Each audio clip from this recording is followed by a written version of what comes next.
I'm Matt Braunger. This might help. I am not a doctor. This might help. I'm not a professional. Let's have fun. This honestly is a good time. Honestly, I got no idea what I'm doing. What's going on? Who are you? I'm Matt Braunger. This might help. The podcast. Hey, welcome to This Might Help, the advice podcast that doesn't know why it's an advice podcast. As always, I am your host, Matt Braunger. I've got an amazing guest on, and this is one of those exciting ones, Mighties, where it's a person I've never met, so I get to make a new friend, which is awesome. And it's cool of me to go ahead and assume we're going to be friends. Please welcome Leigh Abbey. Laura, how are you? I'm well. How are you doing? Awesome. I'm great. I think we're going to be friends. I think we're going to be friends. I'm with that. Awesome. Thank you. Thank you for validating me. I will say I don't typically introduce people in terms of their credits, because I feel like people just listen to the podcast and, I have people on and la. But how would you describe yourself? Because off the top of my head, I was thinking writer, TV personality, mom. How would that sound to you? Or what would be yours? I know it's hard. I would say writer, mom. I hate when people describe themselves as a mom, but I'm so into parenting. I'm so in it. Yeah. And hopefully successful podcaster soon. Yeah, that's right on. Yeah, we'll talk about that. You have a thing coming out. It's called 17. Yes. And what's the deal with that podcast? So I am going back to my journals from my last year of high school, and we have an actor who reads the journals, and then I'm kind of taking you along with me for all the highs and lows of being a 17-year-old girl in the early 2000s, which was an ugly time to be a young woman. Wow. Yeah. And just so people know a little bit about you, you have two kids, right? I have two kids. And you are married to your ex-sorority sister, right? Or still, does that ever go away? I don't know. I think we're sisters for life. For life, as weird as that sounds. But so still, it's awesome. To me, that's like modern fairy tale-ish. I'm sure that's the thing. Join a sorority, find your best friends, find your spouse, look no further. Yeah. It is that thing where you have to marry your best friend. In the end, I feel like if you're going to make a marriage work kind of thing, like this person has to kind of become, I had an actor I worked with who he was a little tipsy, but he was just like, we were talking about best friends and friends. And he's like, who's your best friend? Like, really? And I'm like, my wife. And this guy, I should say, is single and probably kind of always will be. And that's like his lifestyle. And he just went off on me like, oh, fuck you, man. And I'm like, look, I know it's sticking with you in a bad way, but I'm not trying to be schmaltzy. This is not, I'm not on camera, man. My wife does not see me saying this. This is the real truth. Yep. It's it. Yeah. I got married, late, basically like my early 40s, and had a kid in my mid 40s. And so it's like, I've come late to all this. So I've kind of learned late. Perfect for my maturity level, I think. But, it is that thing where I'm just like, if you're going to do it, you can't have that thing where this person is an entity and it is my wife in the end. Like my wife and I will stop monologuing, but my wife and I have this running joke where we're lovers, not friends. Like we say that to people, because it's not true, but it's fun to say. Yeah. And she gave me this watch for our as like a wedding gift, and on the inside it says, "For my lover, not my friend." Oh, nice. So I always wonder if I die in an accident and they take the watch off and they're like, Jesus. Jeez, he is not friends with his wife. Who's this monster woman he married? But I imagine you probably get asked about that almost too much, right? Is it? Yes. Yeah. Yeah. It's such old. We've been together since we were 19, and I'm almost 37 now. So it's such old news to us, but people are like, what? I'm like, oh yeah, this is kind of interesting. Here we go. Yeah. Yeah. It is all about a hook. No matter how you want to view it. You're just like, all right, fine, cool. If that opens the doors so we can talk about my podcast. Yep. We got the hook. We got the hook.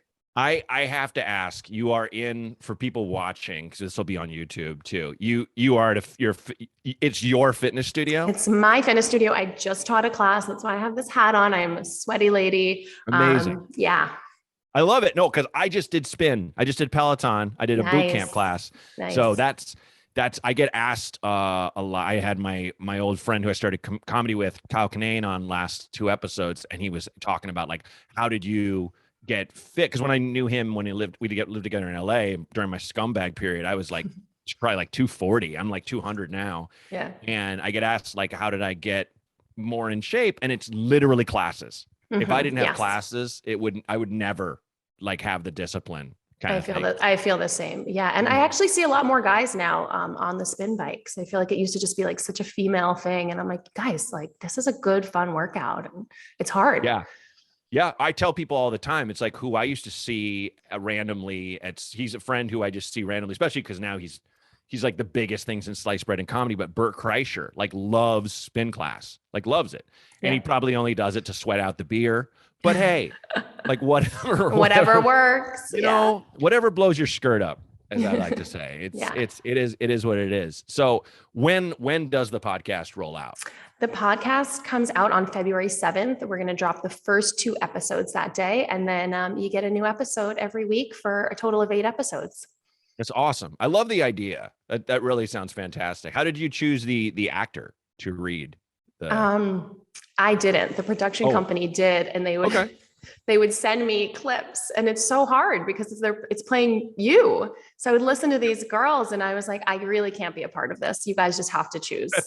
Yeah, I would do the same thing. I would certainly not choose. I just be like, so this is terrible. Please, I can't. And kudos to you for having the guts, the sand to do that, to really just lay yourself bare.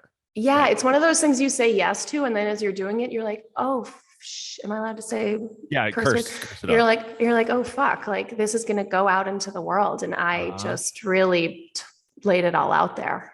But yeah, I mean, I have a new special coming out later this year. I don't know when, but like, I close by showing I have a really I'd say embarrassing, but I don't care, butt tattoo. And I have someone from the audience read it, and that's my closer. Nice. And it's one of those things where the way I look at it, it's like we are in, I don't want to say end times, but we're at a level of anxiety that's insane. You know, you can talk about global warming, climate change. We all seem to be at each other's necks. I'm just like, should I be embarrassed? I don't care. I don't care. I mean, I'm worried about explaining it to my daughter someday because it does contain a curse word, but like, you know, in the end, I feel like if you put yourself out there like that, it's only going to be like good. It's almost like male nudity in movies where it's just like, who cares? Who cares? Right. Like that's also, if you're like a creator, a comic, a writer, like you are putting your shit out there for the world to see, even if, you know, usually I like write, I send it in, somebody reads it on their own. So this, for me to be so a part of your experience of this is so different for me. But yeah, I mean, that's what we're all doing in the end. And you kind of reach a certain age where you're like, yeah, do I care if that's out there? And then with just the whole way the world's going now, the answer is, nah, I don't. Yeah. It's, you offering that reach out to someone else who might be helped by it. Even by, you know, and that sounds very, you know, therapy-ish, but I do feel like it's like anytime I get pissed off about where my career is or my life or whatever, I'm like, yeah, but I make people happy in the end. Yeah. Someone laughing at my dumb, you know, for want of another term, dick joke or whatever, like, you know, it took a little weight off their shoulders. Great. Yeah, you know? Exactly. And that's so true too, because you also, you know, you think about people who, I'm a loudmouth. I put all my shit out into the world and not everybody feels comfortable doing it, but they will respond to that and appreciate that. Like, oh, I did the same thing. I thought the same thing, or I feel the same and I'm just too afraid to say it. So, yeah. Yeah. I mean, I was struck by, I remember I went to see a movie called Mr. Holland's Opus in college, which they filmed at my high school. And I remember during one of the later scenes in the movie, and Mr. Holland's like old, and there were 2 boys holding hands walking around. And I remember I was watching it, and I graduated high school in 92. And I was just like, you just didn't have that. There were kids who you had a feeling, you know, they might not be quote unquote straight, but it just wasn't spoken about. And I feel like once they got out of high school and went to college, then there's a little more, you know, room to not have to be an absolute, you know, daredevil, I'll say, when you come out and just be like, I don't care what you think. I'm ostracizing myself from probably at least 45% of you. You're going to look at me in a different way. And but I'm going to sleep well at night because I'm just that strong kind of thing. Yeah. And I'm just going to go be me. Yeah. Right. Which I love that it's it's still hard, obviously, but it's, I would say it's much more of a climate of acceptance, and the tables have turned for most people in a good way. Where it's like, if you Absolutely. were to be that person who is still using the F word on someone, the FA, not the FU, Mhm. you're ostracized, which you should be. Right. Right. But so that kind of made, I loved kind of seeing it, and I didn't expect it, and it kind of blew my mind. And it was just a simple thing they just put in there. Oh, let's just have two guys hold hands, walk across. Um, like, did you have that when you were younger, where you're just like, I'm gonna tell people at some point, but just I'm gonna wait. No, so this is actually, I talk a lot about this on the podcast. I was Oh, this cool. like boy crazy teenage girl. And so I graduated in '03. So this is 10 years after you. And it still just wasn't the norm. Like the movies, oh my God, the movies we were watching back then, they were just heteronormative, raunchy, like sexist, mostly Sure. garbage. Yeah. Yeah, this is a dark time for pop culture. But yeah, that still wasn't the norm, even when I was in high school. So just don't think I even knew that was even a possibility, which seems so, you're like 2003, that's not that long ago. But I mean, it really is in terms of the progress we've made for, like queer community, for instance, what we're talking about. And I didn't even, yeah. So I joined a sorority, fell in love with my wife. And even then, like, I think of the turmoil I put myself through to tell people, I'm like, oh my Uh, God, that was so, like, you were being so dramatic for yeah. what? But Yeah. But you're that's the height of your drama. right. Everyone's high Yeah, school into college. You are so just, you exactly. not only have everything figured out, you feel an expert in all things emotions, and it's just, and you're like, well, everything is absolutes. It's all over now. Uh-huh. There's no hope for this. This is the only way. And you get Yep. 10 more years on yourself, and you go, oh my God, calm the fuck down, Right. boy. Like, why was I so serious? Like, nobody cared. No, oh, absolutely. Yeah. I mean, when I look back at the way I was, yeah, it was, oh God, just so emotional. Everything was so severe and Yep. things, Yep. because I don't think you're ready for adulthood and having an adult No. heart and mind. Yeah. You know, Yeah. to me, you're still, especially men. I think men are basically still teens until they're probably 30 or 35. I think, Yeah. generally speaking, you know. Yeah. And that's generous too, to Yeah, say it for really is. most 35-year-old men I know. Oh no, for sure. I didn't have anything going, getting to get it. I didn't get anything together until I was at least 40, Mm. generally Yeah. speaking, but nothing really caught fire for me in my career until I was 32, 33, which good. I mean, if I spent my 20s in Chicago, if I would have moved to LA in my 20s and got some success, this would probably be like a 12-step podcast Right. or Right. something, Yeah. if I was alive at all. We So, also, when we're young, we think like, oh, you're supposed to really, you think of 30 as like, oh, in my 20s, I need to be successful. I need to be all these things. And then you enter your 30s and you're like, oh, I'm still actually pretty young and I don't have a lot figured out. And that's not what we tell ourselves when we're young. You're supposed to get it together and be successful at 25. And it's not the truth for most people. no, no. And there are second chances. There are, second acts in life. And you should be able to tell kids that. I mean, everything I ever had that turned out good, I just gave it a shot and wasn't sure if it would work out. I'm going to tell Rose to just try things, within reason. But, if you're scared, that's probably a good indicator. And like, my wife and I are very different people. Are you and your wife Oh my similar? God. Very We're so different? different. So Okay. different. Yeah. Yeah. And you have two kids, right? We have two, one's 5 and one's almost 2. And I mean, they're both boys and they're maniacs, but yeah, I'm trying to do the same thing with my 5-year-old. Like Mhm. he was such a perfectionist from a young age. And I'm like, oh God, no, because I'm not a perfectionist. I'm like, just try it. It's okay. If you don't build it right, or if your block castle comes out shitty, we can try again, like, Yeah. It's not the end of the world if yeah, things fall apart. Yeah, for sure. So, wow, 2 and 5. God, you're in it. Mine is I'm in it. Yeah. almost, you're in it. Mine is like 1.5 right now. Mm, So she's a lot of fun, but I think she's pretty advanced, and that she's definitely getting into the terrible twos early. Yeah. So Oh, she's about to just control your whole life, if not already, right? pretty Yeah. much can barely talk, but I know exactly what she wants at any given Mhm. moment. And it's Mhm. just like, all right, you need to relax because it's, yeah, there's, there's no awareness of boundaries whatsoever. No, Of course no, not. But no. yeah, yeah. But hey, I mean, she's cute. So that you can get away with a lot with Oh, my that. wife and I say that all the time. I'm like, you are so lucky you're cute because I would just get rid of you.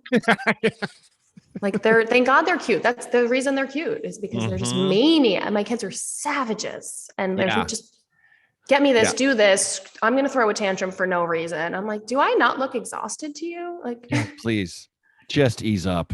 Yeah. yeah. That's why, I mean, Rose's daycare closed down this week because of a COVID scare. And, you know, she's negative. We're all negative.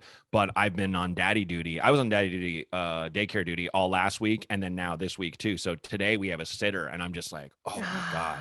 I mean, it just feels So good. so Yeah. good. I No. you know, we were going to do this podcast earlier this week, but I realized we had a little bit of a scheduling conflict, but also I realized I'm trying to schedule this during her nap while my wife works. And No. she could totally blow that for you. No, Yeah. and she Anytime I schedule would. something during nap time, he's like, "What nap? I don't do that." No, I'm not feeling it today, Mom. Mm-hmm. Shit. Yeah, Yeah. you're screwed. Yeah. Okay, so I feel like we've gotten to know you some, which is awesome. Mighties listeners, be sure to check out Laura's new podcast, 17. I'm going to. That sounds fascinating and great. Pass the time while you drive material. Yes. That's Yes. how I judge a podcast. I'm like, can I zone out? Can I not let traffic get to me? Can I Yep. go someplace else?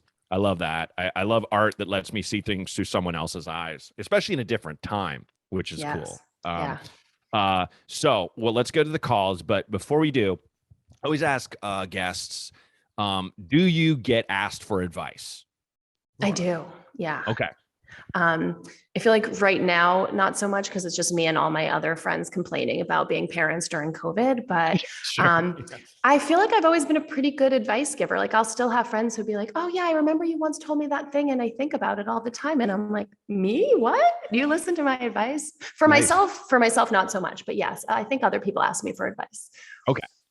Cool. Yeah. I mean, I feel like we get all kinds, and I like having people on here that are not professionals. Like I'm No, never going to have a therapist on here. I'm never going to have a doctor on what here. fun would that be? No, I want people that have had actually public foibles. And I feel like you're perfect because that podcast will It's one it big will, public foible. it will be foible-licious. I know, Yes. just because of the age. Like Yeah. just because of the age. Okay, so you ready for the first call? I'm ready. Okay. I have not heard them. I don't listen to them. Renee listens to the calls and picks out a couple. So we'll do three and do that. That's if Okay. that's cool with you. Let's Okay, do let's it. roll the first one. Let's see what we got.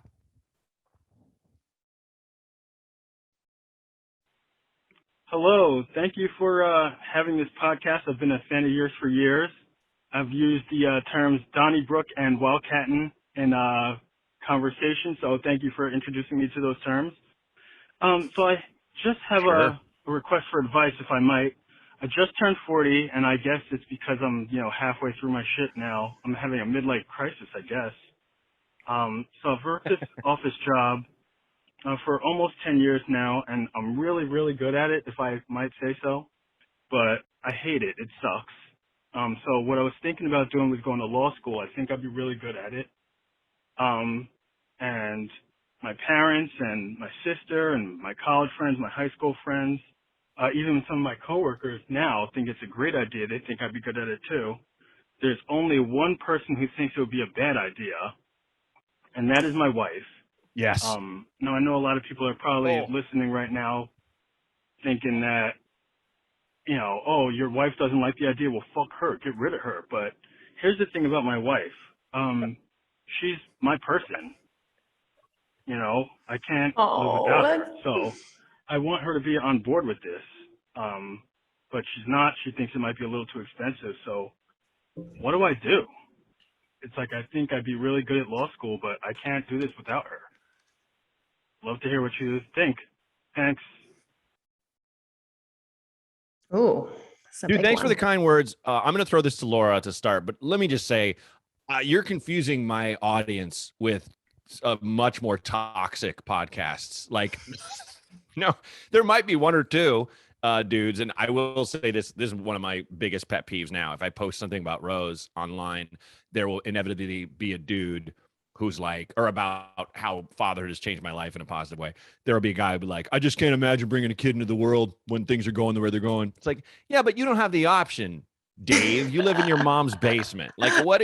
Talk about no stakes in the game. And also, okay, I feel you, but like, Rose is here.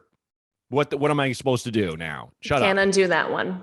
You can keep thoughts to yourself. So to your point, caller, I literally think almost no one is like, hey, fuck your wife. It's like, obviously this is someone you love. Like, don't jump the gun and project. But I will throw this to you, Laura. What would your advice be?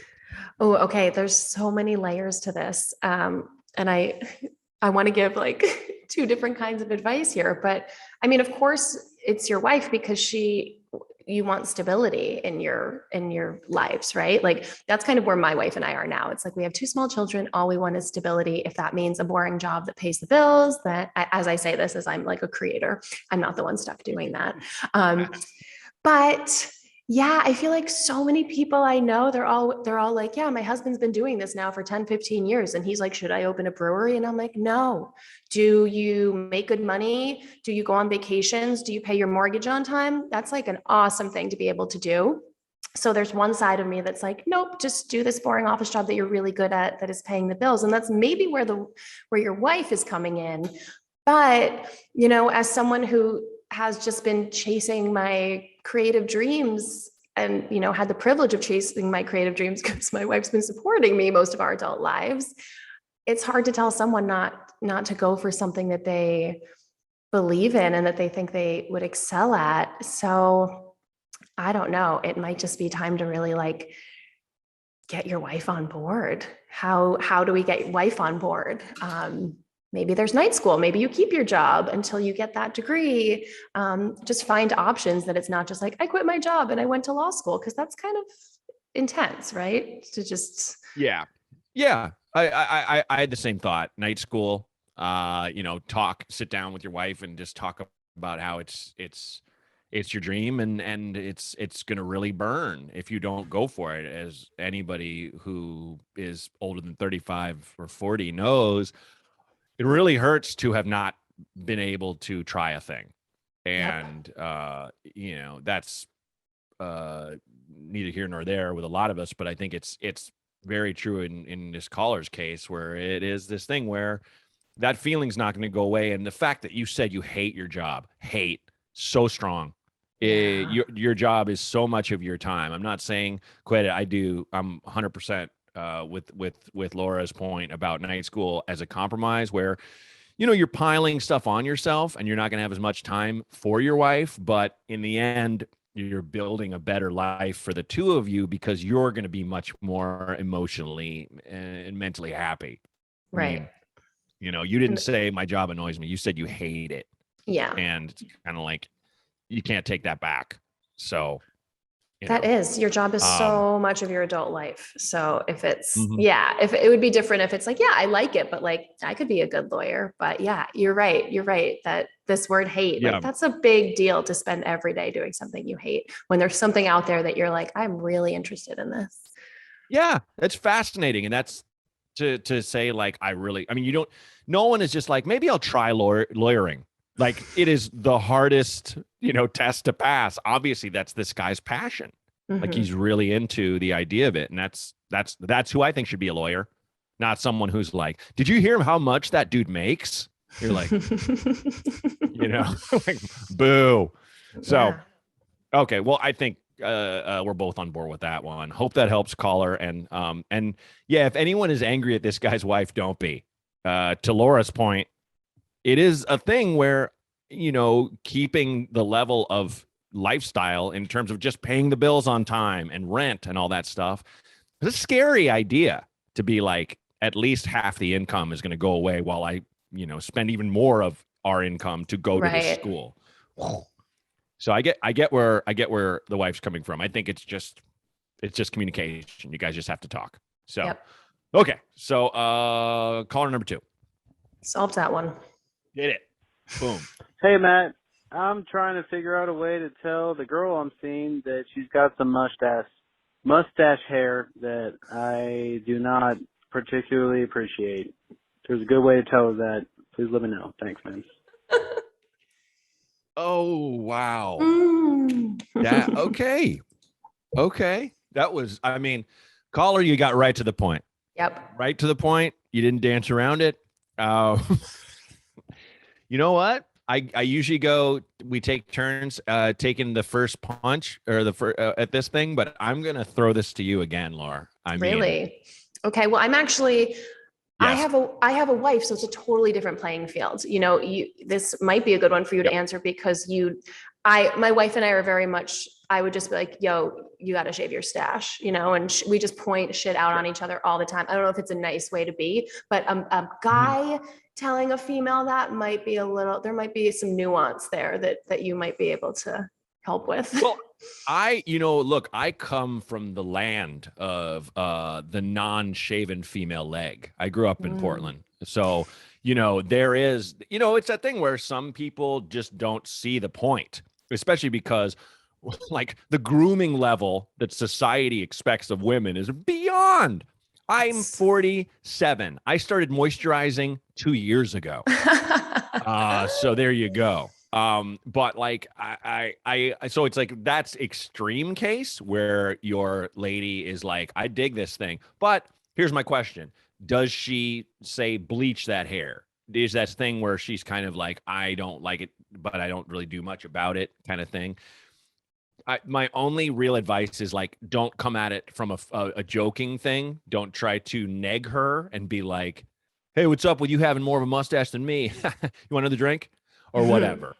Yeah. Just say, I don't know how to broach the subject, but I think it's just like, look, can we just talk about stuff? And, I wanted you have a little hair there, whatever it is. It's something that I'm sure she's probably either sensitive about or she doesn't care. Right. But you got to feel that out and you got to just talk to her about it and maybe start from the point of, here are some changes I'm thinking of making with me. Like I may be getting in better shape or I'm going to drink less or whatever.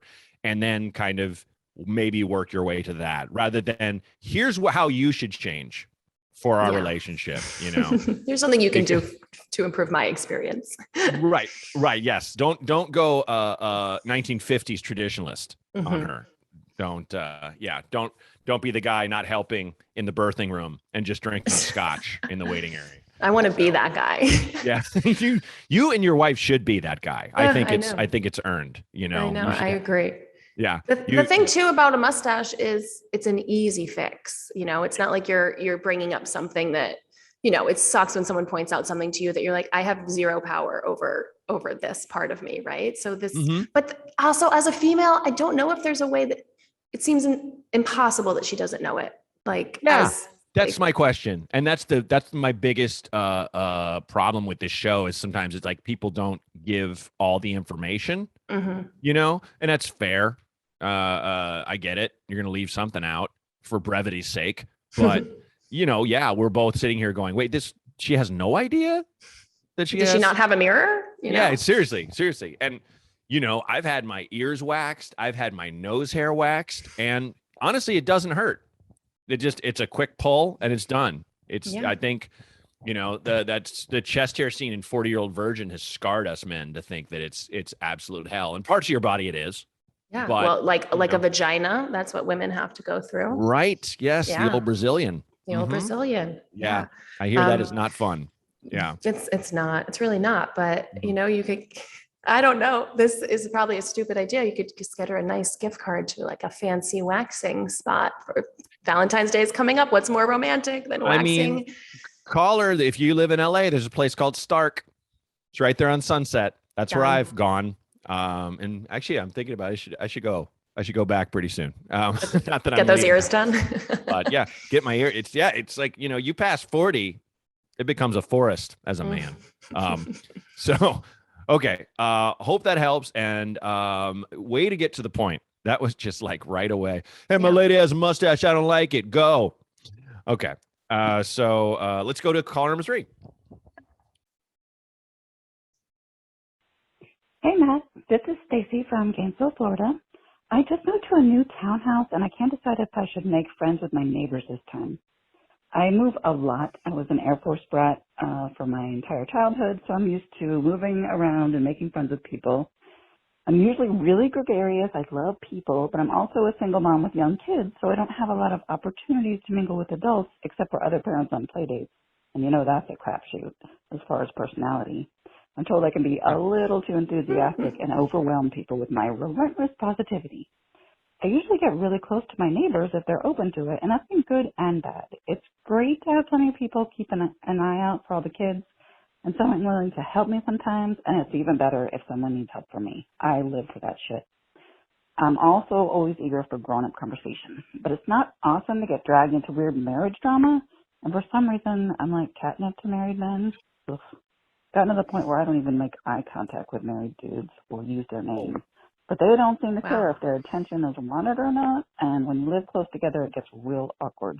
So what do you think? Should I make friends with my neighbors this time or seek friendships further from home? Thanks. That was specific. This is a Lifetime movie. Like this is a Hallmark Christmas special. She has to keep so moving much. because all the men want her. I mean, that the addition at the end, and it sounds sincere. Sounds like she's quote unquote a hot mama. Yeah. And there are bored husbands that are like, hey, what's up? Listen, we both don't have a lot of time. Want a little dalliance, perhaps, in the stairwell? Wow. Geez. Okay, I took first on last one. Okay. Per your request, and I think we're just both going to chime in together on this one because this is the last call. But this is Renee. Well done. This is a Yeah. perfect third call because there's a Yeah. lot to unpack here, and it all seems. We're it's gonna have fun. to peel this onion. Yeah. I like this onion. I like it a Yeah. lot. So Yeah. your let's just go with your initial thoughts as you listen to this call. I am not like I think I'm a super friendly person, but it turns out that like I moved into my house a few years ago and I'm not I don't really when I used to live in an apartment, like didn't chat with the neighbors, like I don't know. I just do my own thing and keep to myself and my friends are who they are. But if you're in a new place and you don't have people, oh God, I don't know. Sounds I do. I will say this and I'm gonna we'll just keep going together, but just to chime in, it's not about making friends. I think it's just about saying, hey, I live here now. These are my kids. My name is so-and-so, and just want to say hi. yeah. You don't have to be friends, but Right. I think it is imperative that you at least know your neighbors. I'm lucky because I live in a cul-de-sac where when my wife and I bought the house and got to know our neighbors, they were like, oh, thank God you guys are nice people and normal, because we'd actually thought about buying that house collectively so that, some douchebag wouldn't move in and annoy us, because it's like everybody knows each other. Yeah.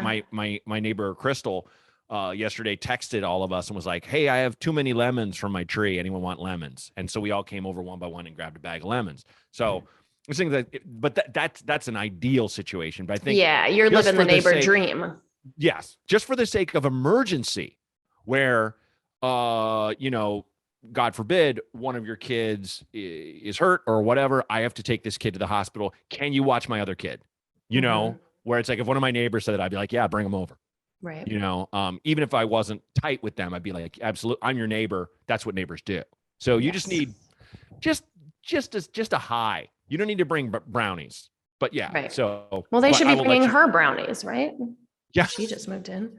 But yeah, That's true. so when they deliver those brownies, you could do that quick intro that Matt suggested, but then also be like, and I don't date married men that live within a quarter mile of my location. Just going to throw that out there.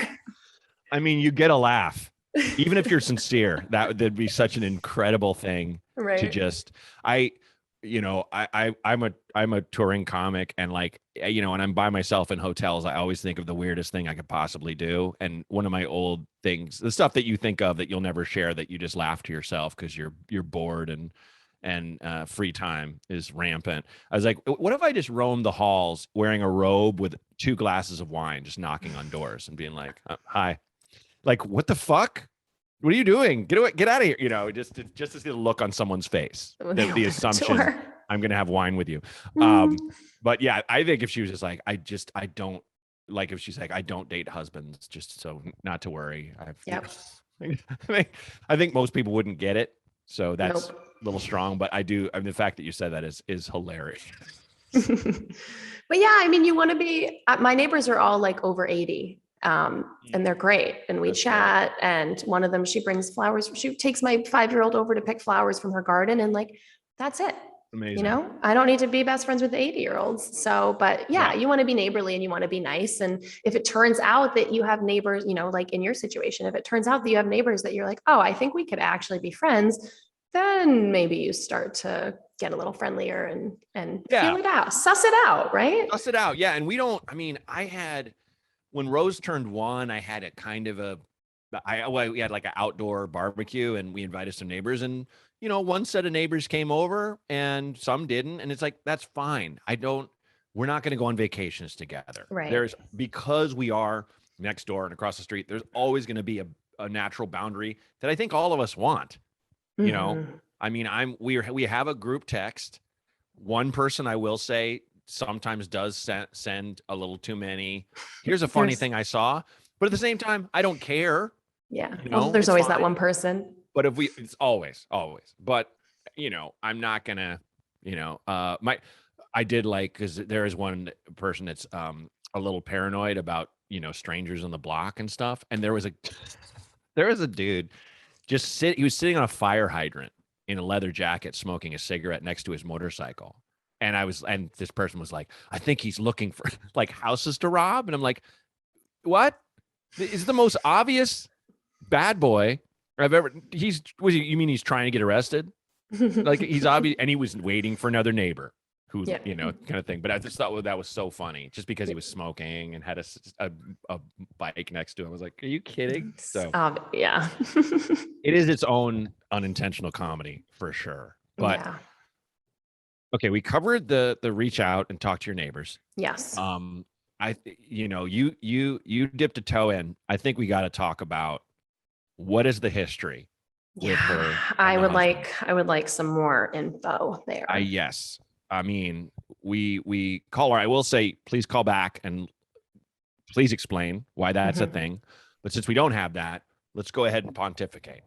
And you know, without judging, but what has happened while this person has traveled?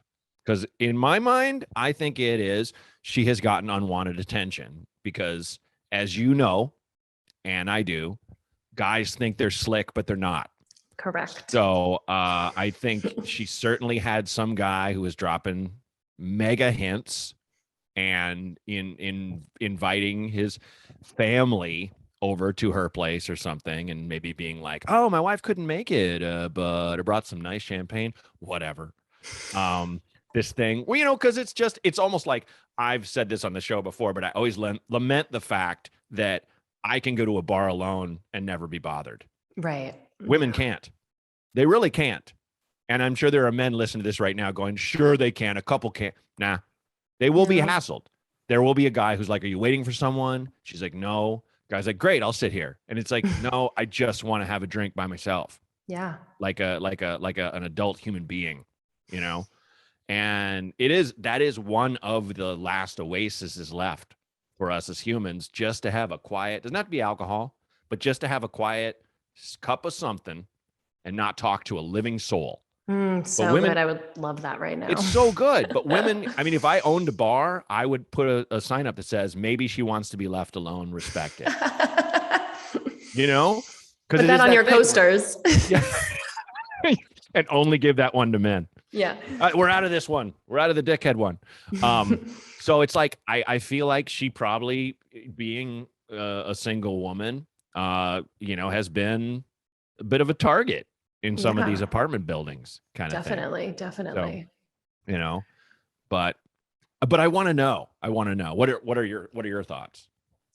I have one of my best friends. We always talk about this with her. She's, smart, beautiful, professional, and she is a great listener and she's so friendly. And so women appreciate that, but men, they can't just see like an attractive, friendly woman who's giving them attention without like assuming that, she wants to sleep with me right now. It's a green light. Yeah. Yeah. So and we joke about this because she gets this shit all the time. Men just always think she's like coming on to them because she's literally just like listening to them or offering, being a good friend or being like, let's get a drink just in this super casual way. And I'm like, I'm so sorry that this is the world we live in, but you can't just be friends with this guy because he doesn't get it. And it happens to her all the time. And so I'm thinking of her because I'm like, she was, the caller 3 said that she is very friendly and she is so optimistic and positive. And so that kind of bubbly, friendly personality totally, and it sucks. Like that's a great personality to have, but it sucks that there's going to be men out there who are like, oh, okay, she's not just friendly, she wants me. Yeah. Yeah. She makes me feel special. She's listening to me. Yeah. And it is unfortunate. That is the norm, and it's like, to your friend's credit, I love that you didn't say anything about your friend being like, I should change my behavior. No, I'm the one telling her to change. And I can dig that, but I do think it's like, it's not on her. No, I love that about her, and it just sucks that this is the world we live in. There's like a lot of men out there who just don't get it. So unfortunately, this caller has experienced those men, but that doesn't mean that it's going to happen here again. Right. Yeah. I mean, I do love like vibrant conversations with women. I always have. I mean, my wife makes fun of me. She's always like, yeah, well, you love lesbians. And it's like, okay, I've just had a lot of lesbian friends, even growing up, where it's like, sex is not in the way. You get to be friends with no pressure, right? Yes, there's nothing. There isn't that ever hovering cloud when you're a heterosexual man or woman talking to the opposite sex, that it will never not exist.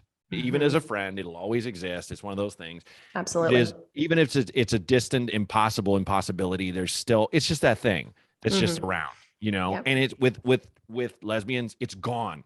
And I always like that freedom kind of thing. And I feel like, everyone should feel that freedom and err on the side of that freedom, you know? So I cannot, I don't know. Anytime I think of how her phrasing was so good about like, I don't sleep with husbands or whatever thing. You're just like, what? And part of me was just like, yeah, who asked? I'm sorry. Wait, that came out of nowhere. That came out of nowhere. So yeah, that kind of makes me feel like this is not something that's only happened once. She definitely made it sound like, oh, everywhere I go, all the husbands. And again, good for you, hot mom. You're a single mom. You're probably like, I'm not a single mom. My wife does more than I do, and I'm exhausted and haggard. So like, right. Good for you, girl. Yes. So again, caller, we need more. So Laura, when caller, please call again. And if you do, Laura, I will send you a DM. Yes. Like here. I'm gonna need it all. Yeah, absolutely. This TBD here. I mean, my God. Yeah. Okay, so we're at our end. But so let's get to 17 February 7th. Okay, I was gonna say 2nd. I'm glad I asked. So it's break it down again. It's basically like you have a voice actor reading your actual diary from when you were 17, and there's commentary from you. Yes. So, it's a lot of kind of those big things that happened. There's prom, there's crushes, there's, first love or, failure at first love. So I interview a lot of people from the journals too. So it's like, my sister's on it, my mom, because she would never talk to me about sex as a kid. So we are talking about sex, and God. Like a boy that I had feelings for that I could never admit it. We have an episode where we did an interview. And so it's like, I've reached out to people, and so we're going for it. Yeah. Oh God, that's awesome. That's an extra layer that I love. It's such a good layer. It's so cool because you're basically communing with your past life. 100%. It's Which is so, great. yeah, because I think of her, I talk about young Laura like she's, because I'm not someone who speaks in the third person, but I talk about young Laura like she's this other person because your 17-year-old self is this other person. And Yes. so I get to, relive the good, the bad, the ugly, and have all these feelings for her and all this love for her, but also a lot of it is so cringy and, Or obvi- you if it wasn't cringy, I would say don't do the podcast. yeah, right. Honestly, Like the you cringe have to. is You have to necessary. have that. You have to have that. Absolutely.